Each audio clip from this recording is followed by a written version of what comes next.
1 tahun sudah Indonesia dilanda wabah pandemi corona. Pemerintah hingga mengambil berbagai macam cara dan kebijakan agar mampu memutus mata rantai kasus COVID-19, mulai PSBB, PSBM, hingga PPKM yang pada ujungnya diberlakukannya WFH dan WFO. Bahkan tak sedikit dari karyawan pabrik yang dirumahkan. Akibatnya, kesulitan ekonomi melanda. Ikuti podcast Ruang Kerja di Aksi Radio bersama Pengadilan Agama Karawang membahas seberapa besar pengaruh pandemi terhadap perceraian. Halo Aksi Mania, kembali bersama saya Muhammad Azmi di Aksi Radio Channel. Dan seperti biasa kita akan berbincang-bincang dengan narasumber.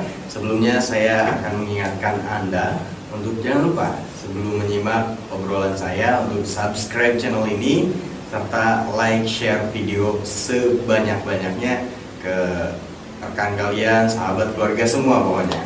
Dan langsung saja kita sapa narasumber saya hari ini. Oh iya, sebelumnya saya juga mengingatkan, bukan mengingatkan ya, kasih informasi kalau di belakang saya atau setup studio ini dibuat oleh pelukis ternama Jack Haris Bonanda. Ini 2 lukisan abstrak ditampilkan, bukti bahwa kita punya sosok seniman lukis yang sudah oke lah pokoknya ya.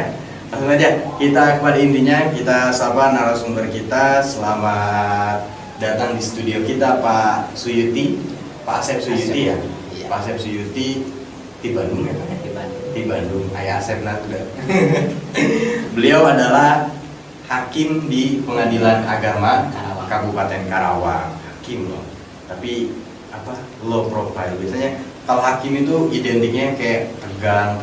Cuma tadi sebelumnya kita ngobrol-ngobrol santai, bisa diajak bercanda. Saya juga jadi nggak gugup. Tadinya udah deg-degan juga Pak kalau wawancara hakim ini. Nah, Pak Asep Suyuti, saya Pak Suyuti atau Pak Asep nih? Asep. Pak Asep aja ya, biar Bandung pisang ya. Nah, Pak Asep sudah berapa lama sih jadi hakim di Pengadilan Agama? Kebetulan memang saya jadi hakim itu dulunya dari pegawai dulu. Karena kalau dulu ya jadi hakim itu bisa dari pegawai, jadi ikut testing, ya tes hakim, kemudian lulus. Jadi saya diangkat pegawai tahun 1995 di Pengadilan Agama Garut 11 tahun. Kemudian jabatan terakhir di sana saya sebagai panitera muda gugatan. Kemudian ikut testing hakim, alhamdulillah lulus. Kemudian penempatan pertama sebagai hakim di Pengadilan Agama Ketapang, Kalimantan Barat. Dari tahun 2006 Mei sampai akhir 2011. Kemudian mutasi ke Pengadilan Agama Pandeglang, Banten. Sana selama kurang lebih 4 tahun. Kemudian 2016 mutasi ke Pengadilan Agama Tiga Rasa, Tangerang, selama 4 tahun. Dan awal ya, sekitar April ketika pas pandemi, saya mutasi ke Pengadilan Agama Karawang sampai sekarang. Berarti dari mulai ujung selatan terus barat sampai ke timur Indonesia udah dikelilingi ya. Nah, terus sekarang hakim di Pengadilan Agama Kabupaten Karawang ini, sebelum kepada poin inti yang mau saya tanyakan, kita bahas dulu sebetulnya pengadilan agama itu sama nggak sih dengan pengadilan negeri? Kalau memang beda, apa sih ruang lingkup yang membatasi mereka itu, kedua pengadilan itu? Baiklah, jadi perlu saya sampaikan juga karena memang selama ini masih banyak di antara masyarakat yang menganggap pengadilan agama itu depak atau KUA bahkan. Ya.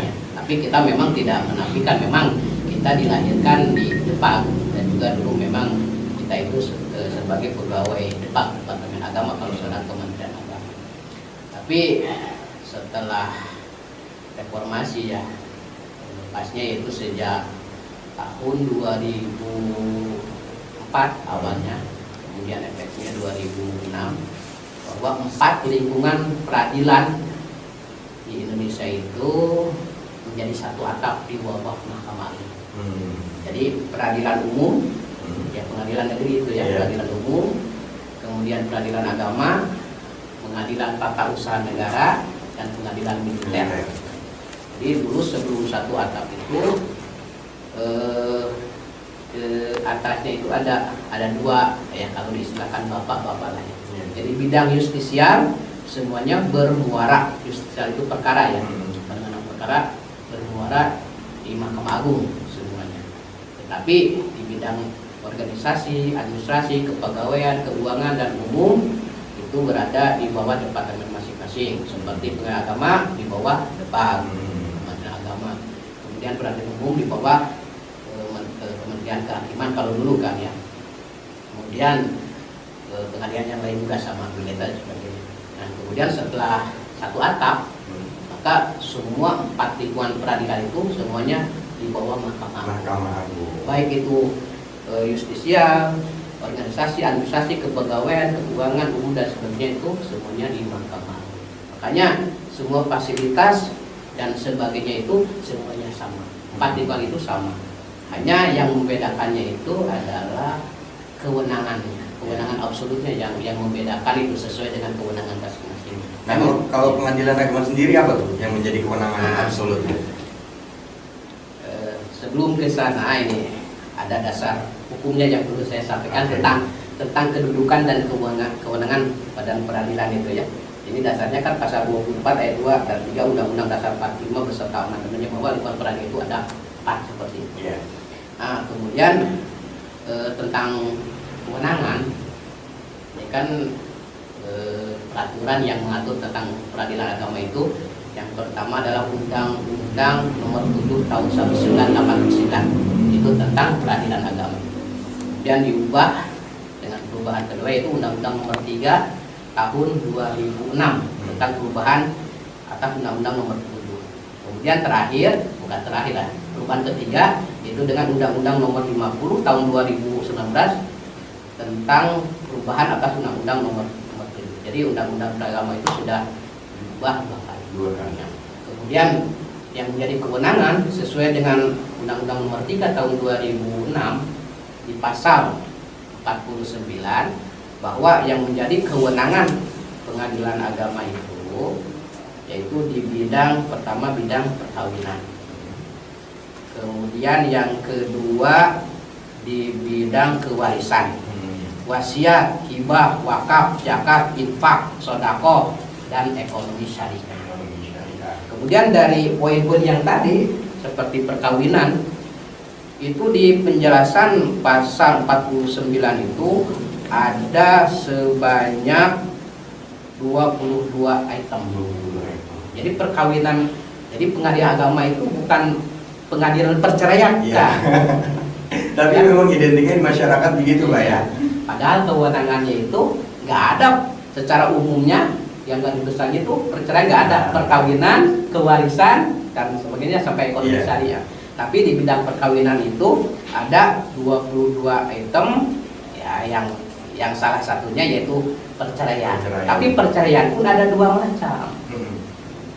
Kalau suami yang mengajukan itu namanya cerai talak. Kalau istri yang mengajukan namanya cerai gugat. Nah, kemudian ketika prosesnya itu juga di proses persidangannya, kalau cerai talak, pengadilan itu hanya memberikan izin kepada pemohon untuk mengucapkan ikrar talak di depan sidang. Karena ini perlu dipahami juga ya, perlu dipahami juga bahwa di hukum yang berlaku di kita bahwa perceraian hanya dapat dilakukan di depan sidang. Dan pengadilan telah berusaha untuk mendamaikan tetapi tidak berhasil. Berarti mafhum mukhalafahnya perceraian di luar sidang tidak sah. Dan ini udah sebenarnya kan hukum Islam yang sudah diakomodir dalam undang-undang itu. Betul. Ya. Nah berarti ketika entah itu bentuknya istri yang menggugat suami atau suami yang menalak istri, ketika itu di luar ranah tidak di depan hakim, tidak di hadapan hakim atau di luar pengadilan, berarti tidak bisa keluar juga surat cerainya ya Pak ya? Iya. akta cerai ya, Iya. akta cerainya tidak bisa dikeluarkan oleh pihak pengadilan. Nah, pengadilan agama ini kan identik dengan agama, mohon maaf, agama Islam ya Pak ya. Sebetulnya memang toh betul-betul mengurusi ya perceraian urusan perkawinan yang beragama Islam, terus kemudian waris dan sebagainya yang betul-betul hanya agama Islam atau semua agama sebetulnya? Baiklah, memang pengadilan agama itu walaupun tidak ada Islamnya, tetap yang menjadi kewenangan di bidang hukum keluarga itu adalah orang yang beragama Islam, personalitas ke-Islam. Tetapi dengan ada kewenangan baru seperti ekonomi syariah, itu bisa saja orang non muslim yang berakar di bank syariah itu nanti ketika ada masalah itu kewenangannya pengadilan agama.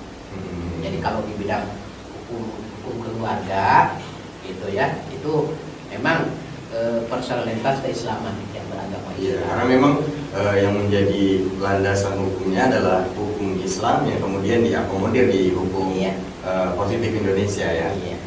Nah, tapi perlu dipahami juga memang perceraian itu kan perceraian bagi yang beragama Islam adalah di pengadilan agama, bagi non Islam di peradilan umum. Iya, pengadilan negeri. Kemudian pencatatan perkawinan bagi yang beragama Islam di KUA, Kantor Urusan Urusan Agama. Agama. Tetapi bagi non Islam adalah di catatan Dinas Pendudukan dan catatan Ya, sipil ya Pak. ya, Betul. Nah, kemudian saya ke poin intinya Pak. Ini kan sejak pandemi 2020 sampai sekarang kalau kita buka sosial media, maaf ya Pak ya, itu kan sering ada meme atau sering ada lelucon-lelucon yang dibuat sama netizen kita kalau apa ya sejak pandemi angka atau tingkat perceraian itu meningkat. Ya. Nah itu betul nggak sih Pak sebetulnya? Baiklah, jadi saya juga sudah mendapatkan ini data ya. Kalau ngobrol sama hakim datanya harus lengkap. Iya. Kalau nggak lengkap nanti nggak sah obrolan kita ya. Jadi data ya dari kepaniteraan bahwa saya ngambil datanya itu hanya masalah perceraian saja. Ya. Karena kalau tidak salah kan itu pengaruh pandemi COVID-19 terhadap perceraian di wilayah Karawang kan? Betul. Ya intinya seperti itu. Jadi ini datanya saya ambil yang 2019, kemudian 2020. Tapi yang 2021 kan belum selesai ya, belum 1 tahun, baru Juni pun belum berakhir, belum akhir ya. Jadi ini data perceraian tahun 2019 ini yang masuk ya. Ini karena perceraian saja yang saya ambil hanya perceraiannya saja, yaitu baik cerai talak ataupun cerai gugat. Jadi tahun 2019 itu ada 4.298. Cerai talaknya 1.400, kemudian cerai gugatnya 2.898. Kemudian di tahun 2020 itu jumlah perceraiannya 3.878. Cerai talaknya 1.029, kemudian cerai gugatnya 2.849. Kemudian di tahun 2001 sampai Juni kemarin ya, ini jumlahnya 2.192. Cerai talaknya 600, cerai gugatnya 1.592. Nah ini kalau dilihat ini kan pandemi itu mulai awal 2020 Maret lah ya. Kemudian 2019 kan belum. Kalau dilihat dari data ini berarti bukannya kenaikan malah penurunan. Penurunan betul. Sekitar 5% ya. seperti itu ya. 5% penurunan, tapi kalau kita bandingkan ya antara cerai talak dengan cerai gugat, tapi ternyata lebih tinggi cerai gugat ya. Jadi lebih banyak para istri yang menggugat suami. Memang bukan hanya di Karawang saja, seperti pengalaman saya mulai di Garut juga, di Garut, kemudian di Kalimantan Barat, di Ketapang, Pandeglang, kemudian Tiga Raksa. Memang perceraian yang masuk ke pengadilan agama itu paling dominan adalah cerai gugat. Jadi istri yang mengajukan ini. Faktornya apa sih? Ya, ini seperti maaf ya, Ya, saya oke. atur aja. Ini seperti tahun 2019 ya. Cerai talaknya itu berarti 32,5%, cerai gugatnya 67,5%. Kemudian tahun 2020 cerai talaknya 26,5%, cerai gugatnya 73,5%. Nah, kemudian di tahun 2021 ini sampai bulan pertengahan Juni kemarin cerai talaknya 27%, cerai gugatnya 72,6%. Artinya memang cerai gugat mendominasi ya, walaupun fluktuatif, artinya turun naiknya nggak signifikan, tapi yang jelas tetap mendominasi. Nah, Pak Suyuti, apa sih yang menjadi faktor mendominasi gugatan-gugatan itu masuk? Baiklah, jadi ini sesuai dengan di laporan kami juga bahwa ini di antara faktor penyebab perceraian itu ada beberapa macam. Pertama, zina, mabuk, pemadat, judi, kemudian salah satu meninggalkan pihak orang lain, salah satu dihukum, kemudian poligami, KDRT, salah satu mengalami cacat, ya cacat fisik ataupun cacat biologis ya. Kemudian perselisihan yang terus menerus, ada kawin paksa, ada murtad, kemudian ekonomi.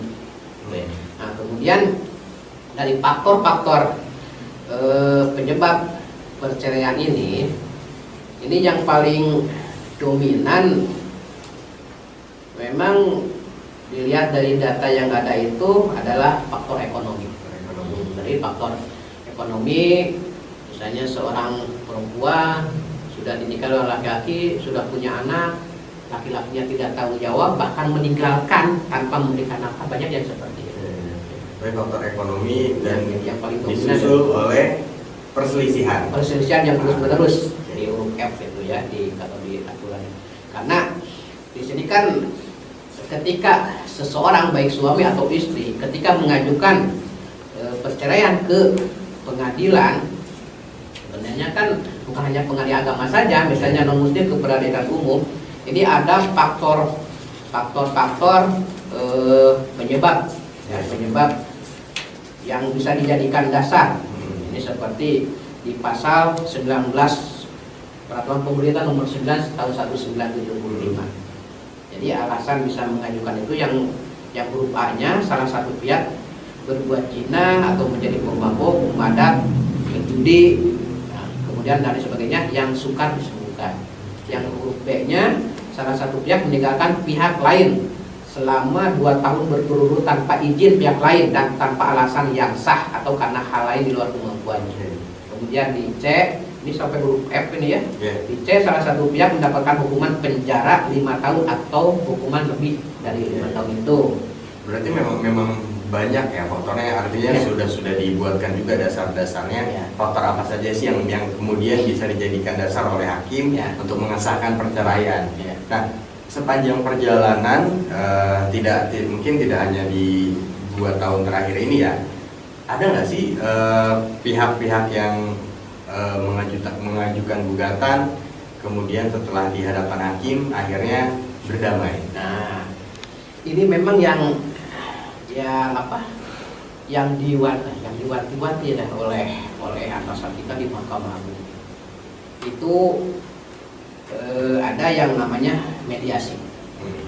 Ini memang mediasi itu sangat ditekankan sekali. Tapi sebenarnya sebelum mediasi juga dalam Islam kan udah jelas. Apabila ada yang bersengketa, faslihu baina akhawaykum kan gitu ya. Makanya setiap kali persidangan kalau masalah perceraian, hakim itu wajib untuk mendamaikan, menasihati para pihak. Gitu ya. Nah, kemudian diperkuat dengan peraturan Mahkamah Agung nomor 1 tahun 2008, kemudian dirubah dengan Permen nomor 1 tahun 2016 tentang mediasi. Di sana sudah dijelaskan dengan baik prosesnya seperti apa. Jadi wajib dimediasi. Mediasi itu proses mendamaikan para pihak di luar persidangan dengan perantaraan mediator. Jadi di ruang pengadilan itu sekarang sudah ada ruang mediasi namanya ya. Dan mediatornya itu ada hakim, ada juga non hakim yang sudah bersertifikat dengan sertifikasi dari Mahkamah Agung yang dikeluarkan oleh lembaga yang sudah ditunjuk, tapi sertifikasi dari Mahkamah Agung sebagai mediator. Ya, kalau tidak ada mediator luar berarti mediator hakim yang tidak ikut bersidang. Jadi tetap kita bahkan adalah beberapa masalah perceraian juga, bahkan kalau tidak salah saya kemarin juga ada berhasil, kebetulan saya tidak sidang kemudian duduk sebagai mediator dan berhasil untuk mendamaikan para pihak, tidak jadi bercerai, kemudian di ruang sidangnya dicabut perkaranya. Kalau para perceraian, kalau berhasil damai itu dicabut perkaranya. Beda dengan perkara yang lain, misalnya kalau masalah harta kan ada akta perdamaian itu yang pembagian itu, pembagian. Ataupun misalnya kalau masalah perceraian ada juga keberhasilan mediasi sebagian, itu misalnya perceraiannya dua-duanya memang sudah tidak bisa untuk berhubungan, tetapi ada akibat cerai, misalnya suami yang mengajukan, maka akibat cerainya disepakati oleh kedua belah pihak, dibuat dalam sebuah kesepakatan, misalnya hak asuh anak ditetapkan di ibunya, nafkahnya dari bapaknya, kemudian kewajiban bekas suami ada yang namanya mut'ah, nafkah idah juga disepakati seperti itu, yaitu kesepakatan sebagian. Tapi kalau misalnya rukun lagi tidak jadi cerai, itu perkaranya dicabut kalau masalah perceraian. Berarti ada kasus-kasus seperti itu ya, dimana sudah mengajukan gugatan, ternyata di saat mulai proses persidangan dimediasi dan damai, kembali rukun kembali. Dan kita memang mengharapkannya juga seperti itu. Bahkan sering saya sampaikan ketika itu bahwa pengadilan agama itu bukan tempat cerai, tetapi tempat menyelesaikan permasalahan rumah tangga. Jadi jangan sampai malu ketika sudah ke pengadilan kalau tidak jadi cerai, malu, jangan seperti itu kan. Jadi setelah diusahakan, karena siapapun orangnya kan masalah itu pasti ada. Tapi dengan dinasihati, didamaikan, banyak juga kalau dua-duanya memang punya itikat baik untuk meneruskan rumah tangga, ya bisa juga kan seperti itu. Ya. Nah, kita tutup datanya dulu, data Pak Hakim. Maksudnya saya mau tanya pengalaman dong Pak Triyuti. Jadi sepanjang Pak Triyuti menjadi hakim di pengadilan agama, entah itu di di Kalimantan atau di Banten atau di sini, ada nggak sih pengalaman yang ya mungkin bisa dibilang lucu lah menghadapi pihak-pihak suami istri yang mengajukan gugatan perceraian itu? Ada nggak pengalaman yang lucu gitu? Memang ini yang kadang saya ketika di Kalimantan Kalimantan, kemudian kadang bahasanya di sana juga ada bahasa yang memang kita juga tidak paham. Bahasa di sana itu. Jadi misalnya kalau kita tanya itu, kalau bahasa sana itu kan kalau disebutkan kasar. Jadi ke anak itu namanya biak. Biakmu berapa ekor? Iya, biak berapa ekor? Kan kalau ekor itu ekor kan, karena R-nya R besar. Jadi bahasanya kadang seperti itu. Seperti itu. Kadang ada juga pengalaman waktu di sana, tapi ini ya. Jadi kebetulan ketika saya di Kalimantan kan memang saya ikut mengelola sebuah tempat pengajian anak-anak ya. Jadi saya kalau di rumah kan memang kalau kita udah kenal dengan hakim itu kadang kita rentan juga ya. Jadi alhamdulillah saya itu baru 3 bulan, kalau nggak salah 3 bulan mau mutasi jadi baru tahu bahwa dia hakim agama, tetangga. Jadi waktu itu ada pengalaman saya, ada tetangga saya yang sering ke rumah. Jadi pas waktu itu anaknya mengajukan gugatan cerai, saya juga tidak tahu kan. Ketika pas disidangkan, ketua majelis saya, kemudian saya periksa, si ibunya jadi saksi. Begitu masuk ke ruang sidang itu, saya tanya nggak bisa jawab, mungkin kaget ya. Kemudian setelah itu selesai lah kita ini kan. Kemudian dia katanya cepat-cepat pulang ke rumah, langsung ke istri saya itu, langsung gue si bapak itu hakim ya? Kata istri, bukan, guru TPA.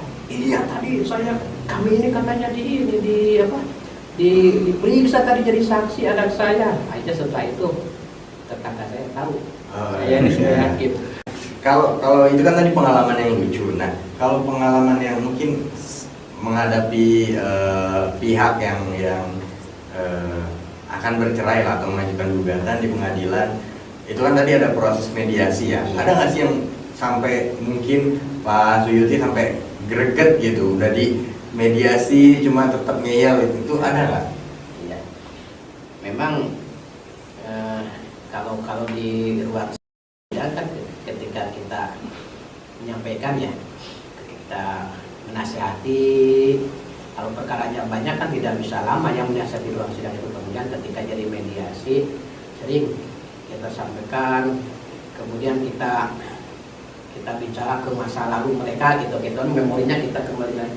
Tapi akhirnya apa ya, seperti pihak perempuan, kita sudah capek-capek ngomong, malah dia ngomong, Bapak yang tidak merasakan, saya yang merasakan, kan sampai seperti. Makanya kita harus ini juga, kita mah senyum saja kan, ya memang kondisinya seperti itu. Jadi iyalah, iya memang kita tidak merasakan, tapi kan kita hanya mau berbagi untuk menyelamatkan rumah tangga itu, apalagi sudah punya anak, kan seperti itu. Tapi itulah makanya seorang mediator, dan kebetulan memang saya juga sudah punya sertifikat mediator, karena ketika memutasi ke sini saya sudah diklat mediator di Megamendung itu kurang lebih 1 bulan di sana, dan juga memang ada trik-triknya untuk mediasi. Tapi bukannya apa ya, kalau masalah perceraian memang kita harus, bahasa Sunda mah harus leukeun, jadi mendalami permasalahannya, karena ini kan untuk menyatukan dua hati. Betul. Dua hati yang memang susah lah.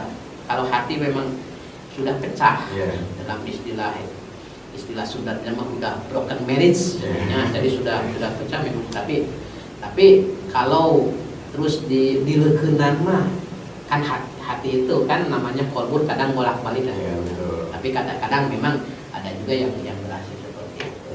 Tapi kalau menghadapi penggugat yang seperti itu yang tadi diceritain, istilah Sunda mah capek gawe teka pake, udah ngomong panjang lebar menasehati, ujungnya tetap aja nggak nyangkut ya hakimnya. Tapi kan kita sudah punya niat untuk mendamaikan, berarti kan sudah dapat pahala ya. Udah dapat pahala lah. Paslihu baina akhawaikum kan begitu. Jadi islahkan, damaikan orang yang bersengketa di antara. Nah, itu. Pak Hakim, satu pertanyaan lagi. Ya, mudah-mudahan sih dengan mendengar ini narasumber kita tidak punya niat untuk itu ya, pendengar kita nggak punya niat untuk itu, cuma saya mau tahu berapa sih biaya untuk mengurus perceraian. Katanya mahal, tapi ada juga yang bilang katanya gratis. Nah, ini tentang biaya. Ini kan sekarang di era keterbukaan ya. Jadi secara detail bisa dilihat di website agama juga ada. Di sana udah ada biayanya, itu termasuk radiusnya. Kemudian di kantor juga ada, kemudian di Instagram juga ada berita-beritanya, di Facebook juga sudah ada. Nah, jadi biaya perkara itu tergantung radius. Radius itu maksudnya dari kantor ke tempat yang mengajukan. Itu makanya beda-beda. Jadi di pengadilan agama itu ya mungkin pengadilan yang juga sama.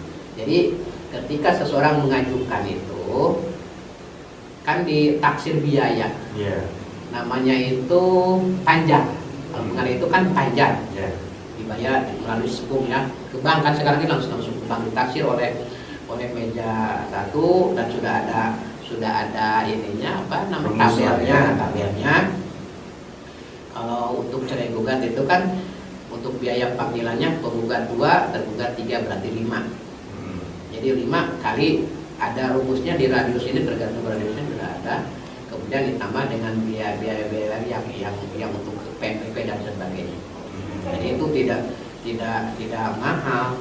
Untuk radius 1 saja itu tidak nyampe 500. Jadi kan bayar sekian. Ketika hakim mengetuk palu membebankan biaya perkara sekian, yang dibayar di awal itu langsung diberi instrumen oleh hakim ke kasir, nanti sisanya itu dikembalikan. Itu sisa yang dibayar di awal itu.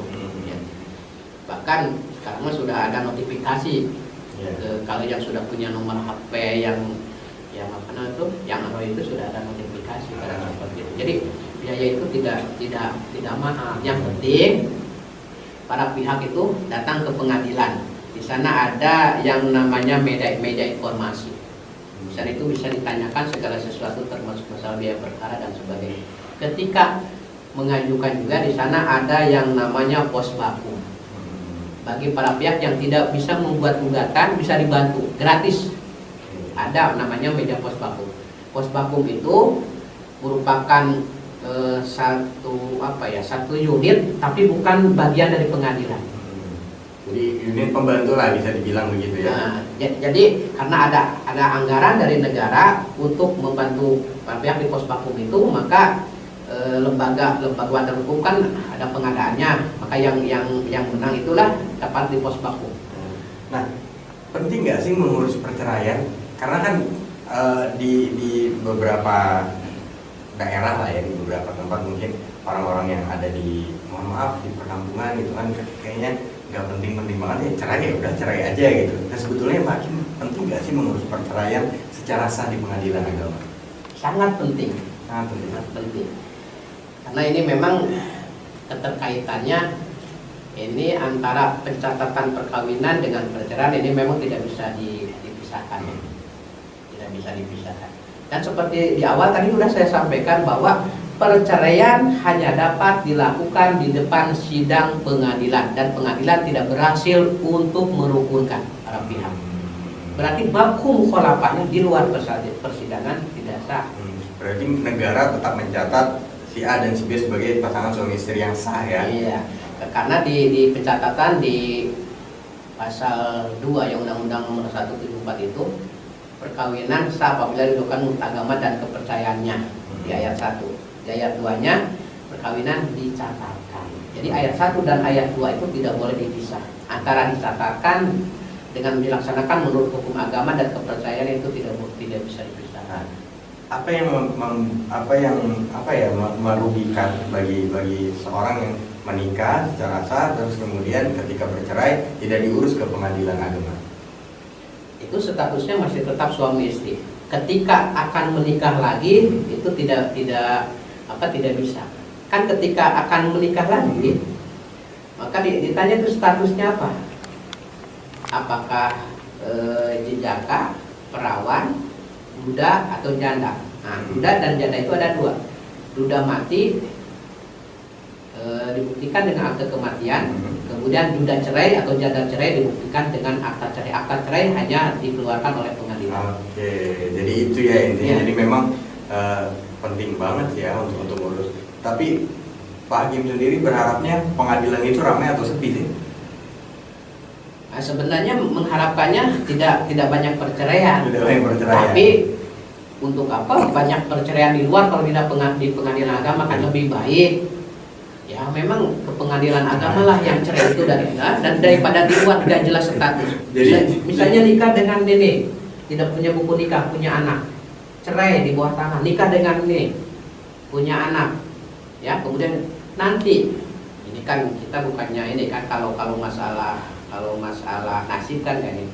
Misalnya kalau ditakdirkan salah seorangnya itu suaminya misalnya bapaknya kaya, kemudian meninggal. Ketika terjadi pembagian waris dan ada sengketa yang hanya yang bisa dibuktikan bahwa dia ahli waris itu yang punya hubungan.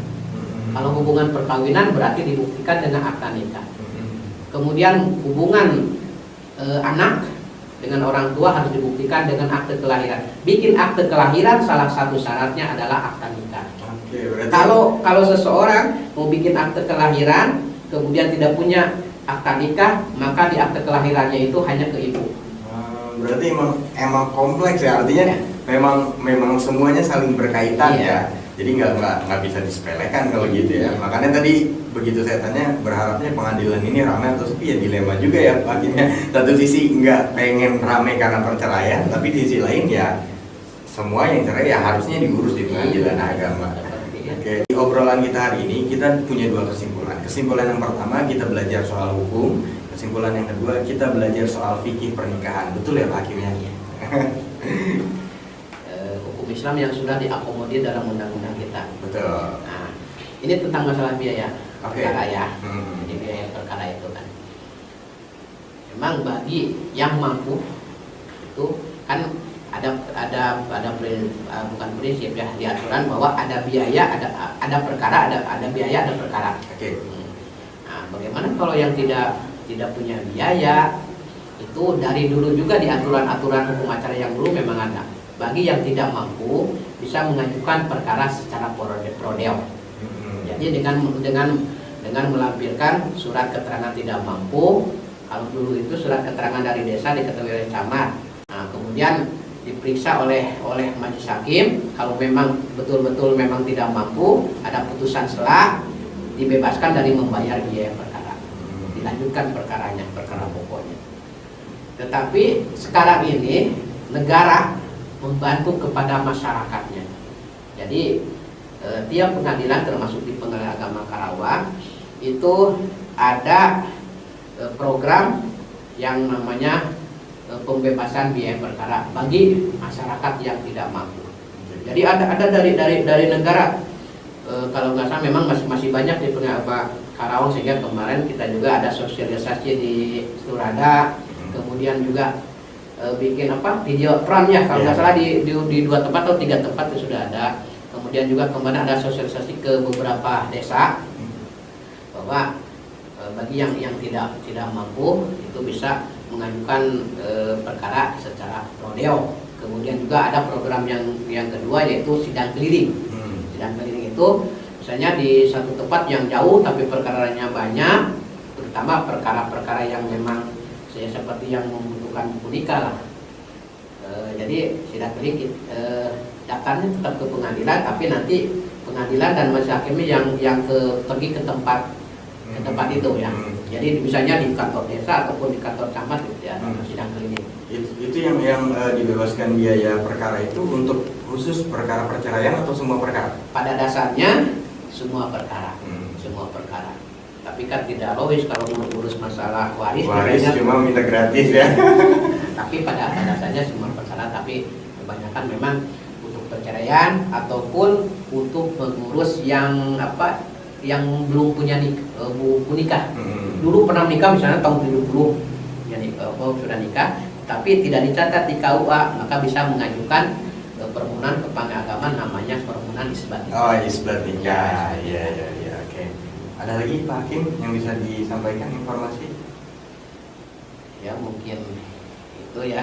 Jadi intinya ya saya menghimbau lah kepada masyarakat kalau ada permasalahan di dalam rumah tangga ya, pokoknya di dalam keluarga lah, baik itu masalah rumah tangga, masalah waris dan sebagainya, memang sebaiknya kan diselesaikan secara kekeluargaan, misalnya pembagian waris seperti itu ya. Tapi kalau tidak bisa, memang bisa mengajukan gugatan ke pengadilan. Kemudian kalau masalah rumah tangga memang sebaiknya jangan cerai, jangan terjadi perceraian. Tetapi kalau memang sudah konflik dan sudah susah, jadi daripada tidak jelas status ya pengagama. Dan semua yang datang ke pengagama itu kan tidak datang langsung cerai, tetapi melalui proses, ada proses mediasi, pendamaian dan sebagainya. Ya mudah-mudahan yang datang itu kan bukan hanya cerai tapi bisa didamaikan, diislahkan dan akhirnya rukun lagi kan seperti itu. Tapi memang kalau pengadilan agama, maaf Pak Hakim ya, saya bikin joke sedikit. Kalau pengadilan agama itu emang susah ya kalau bikin iklan ya. Mungkin kalau kantor pajak, ayo datang ke kantor pajak lunasi pajakmu. Tapi kalau pengadilan agama, ayo datang ke pengadilan agama, ceraikan pasanganmu, kan gak enak ya Hakim ya. Ya karena kita pengadilan itu kan tidak boleh mencari-cari perkara, intinya tidak boleh mencari-cari perkara yang datang ya kita selesaikan. Jadi makanya agak repot ya. Jadi intinya kalau ada masalah rumah tangga, usahakan sebisa mungkin jangan sampai datang ke pengadilan. Ya. Tapi kalaupun sudah terpaksa, sudah tidak bisa diselamatkan, ya harus datang ke pengadilan. Supaya gitu. jelas statusnya, dan Betul. daripada kumpul tidak, cerai juga tidak kan, statusnya nggak jelas kan seperti itu. Kasihan nanti tim sensus ya Pak Hakim ya. Pak Hakim makasih banyak ya atas waktunya. Saya dapat banyak banget ilmu nih, terutama soal hukum pernikahan dan juga yang berkaitan dengan itu ya. Mudah-mudahan masyarakat juga yang menyaksikan tayang ini juga jadi teredukasi ya Pak Hakim ya tentang seperti apa sih pengadilan agama yang katanya cuma ngurusin soal perceraian, ternyata kan enggak ya, ternyata luas. Sebetulnya yang diurusin itu pernikahan, cuma pernikahan itu kan banyak anaknya ya, artinya ada perceraian, waris dan sebagainya. Sekali lagi makasih banyak Pak Hakim, mudah-mudahan nanti kita bisa ketemu, kita ngobrol-ngobrol lagi, dan selamat bertugas dan tetap semangat menghadapi para penggugat di pengadilan. Dan Aksimania, itu dia obrolan saya dengan Pak Suyuti, Hakim Pengadilan Agama Kabupaten Karawang. Mudah-mudahan kita semua teredukasi. Sekali lagi saya ingatkan, jangan lupa subscribe channel kami, like dan share video ini sebanyak-banyaknya. Saya Muhammad Azmi undur diri, terima kasih dan sampai jumpa. Radio siaran sosial dan niaga, akrab di